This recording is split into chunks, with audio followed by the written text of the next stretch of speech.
રાજકોટમાં city bus દ્વારા અકસ્માત મામલે ડ્રાઈવર સુપાલસિંહ રાણાની હોસ્પિટલમાંથી રજા મળતા કરાઈ ધરપકડ। ગાંધીગ્રામ પોલીસે કરી ડ્રાઈવરની ધરપકડ। ડ્રાઈવર સુપાલસિંહ પર સાપરાધ મનુષ્યવધનો ગુનો દાખલ થયેલો છે। રાજકોટમાં સિટી બસ દ્વારા અકસ્માત મામલે ડ્રાઈવર સુપાલસિંહ રાણાની હોસ્પિટલમાંથી રજા મળતા કરાઈ છે ધરપકડ। ત્યારે ગાંધીગ્રામ પોલીસે ડ્રાઈવરની ધરપકડ કરી છે। ડ્રાઈવર સુપાલસિંહ પર સાપરાધ મનુષ્યવધનો ગુનો દાખલ થયો છે। પ્રાથમિક પૂછપરછમાં ડ્રાઈવરે કહ્યું કે બ્રેક મારી પણ લાગી જ નહીં। ત્યારે પોલીસ દ્વારા પીએમઆઈ એજન્સી અને વિશ્વમ એજન્સીના સંચાલકોને નોટિસ આપી બોલાવાયા છે। ત્યારે આજે પોલીસ કરશે એજન્સીના સંચાલકોની પૂછપરછ। ત્યારે આ સમગ્ર ઘટનામાં 4 નિર્દોષ લોકોના થયા છે કરુણ મોત। ડ્રાઈવરની ગઈકાલે 20 સાંજે ધરપકડ કરવામાં આવી છે અને ડ્રાઈવરનું નિવેદન લેવામાં આવેલું છે। ડ્રાઈવરના નિવેદન મુજબ એવું કહેવા માંગે છે કે હું બસને બ્રેક મારતો હતો પણ બ્રેક લાગતી નહોતી અને અકસ્માત સર્જાયો છે।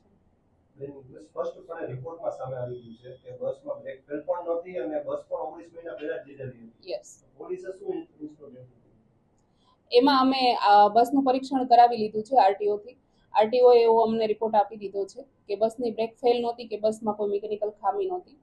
ડ્રાઈવરની ભૂલના લીધે જ અકસ્માત સર્જાયો હોઈ શકે। ડ્રાઈવર એનો બચાવ કરી રહ્યો છે, સ્ટીયરિંગ લોક થઈ ગયું છે એવી પણ એને હકીકત ના, અમારા સમક્ષ એવી કોઈ હકીકત હજુ આવી નથી કે સ્ટીયરિંગ લોક થઈ ગયું છે અને એમણે એના માટે ફરિયાદ કરેલી હોય એવું કોઈ એમના તરફથી કોઈ પ્રૂફ આપવામાં આવેલું નથી।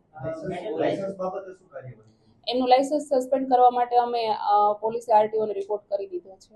લાયસન્સ એક્સપાયર હતું? હા, લાયસન્સ એક્સપાયર હતું, એ તપાસમાં વિગત મળેલી છે। એક્સપાયર હોય તો જવાબદારી એજન્સી સંચાલકની આવે, સુપરવાઇઝરની આવે। પોલીસ આ બાબતે શું કાર્યવાહી કરી?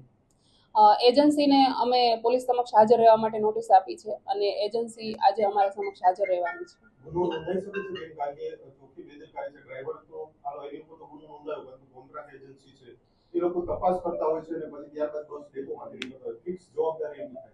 એજન્સીનું નિવેદન લીધા પછી ખ્યાલ આવશે, જો એમની બેદરકારી હશે તો ચોક્કસપણે કાર્યવાહી કરવામાં આવશે। એજન્સીના જે ડાંગર છે એમને બોલાવવામાં આવ્યા કે પૂછપરછ ના, એવું કોઈ પર્ટિક્યુલર નામ હજી ડાંગરનું કે એવું કંઈ આવ્યું નથી। અમારી પાસે વિશ્વમ એજન્સી જે આરએમસી તરફથી જેને કોન્ટ્રાક્ટ આપવામાં આવ્યો હતો એ પીએમઆઈ એજન્સી એ પેટા કંપની વિશ્વમને કોન્ટ્રાક્ટ આપેલો હતો।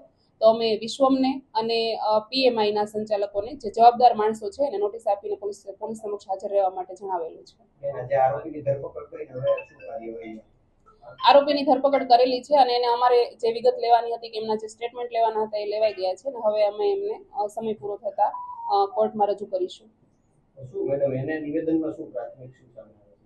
એમના નિવેદનમાં તો એક જ રટણ કરે છે કે હું બ્રેક મારતો હતો અને બ્રેક લાગતી નહોતી, આ સિવાય બીજું કંઈ નથી।